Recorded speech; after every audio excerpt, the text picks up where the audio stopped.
مسئلہ جو پھنسا ہے، دیکھیں میں سمجھتا ہوں کہ یونیورسٹی تو جو کچھ کر سکتی تھی اس نے کیا ہے۔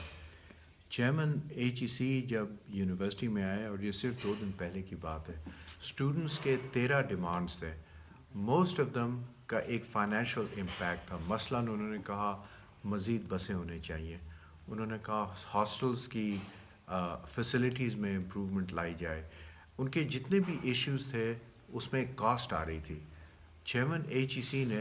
بہت ہی جنراسٹی کے ساتھ ہمیں 50 ملین روپیز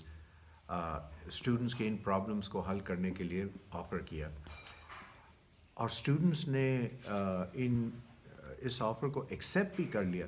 لیکن ایچ ای سی چیئرمین صاحب کے جانے سے پہلے ہی کہہ دیا ہم اپنے اسٹرائک کو ختم نہیں کریں گے۔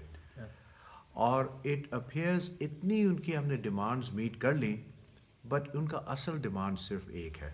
اور وہ یہ ہے کہ جب اب سے 5 مہینے پہلے ایک بہت سیریس کلیش ہوا تھا 2 ایتھنک گروپس کے درمیان، کچھ اسٹوڈنٹس زخمی بھی ہوئے تھے، اس میں ہماری یونیورسٹی ڈسپلن کمیٹی نے جو سزائیں دی تھیں، 8 اسٹوڈنٹس کو ایکسپیل کیا گیا، 16 اسٹوڈنٹس کو رسٹیکیٹ کیا گیا، کچھ اور اسٹوڈنٹس ہیں جن پہ فائن لگایا گیا۔ یہ کہہ رہے ہیں کہ ان سب سزاؤں کو معاف کر دیا جائے۔ تو یہ سزائیں ایسی تھیں کہ اس کو ہماری چیئرز اور ڈینز کمیٹی، جس میں 31 انڈیویجولز ہیں، انہوں نے انڈورس کیا۔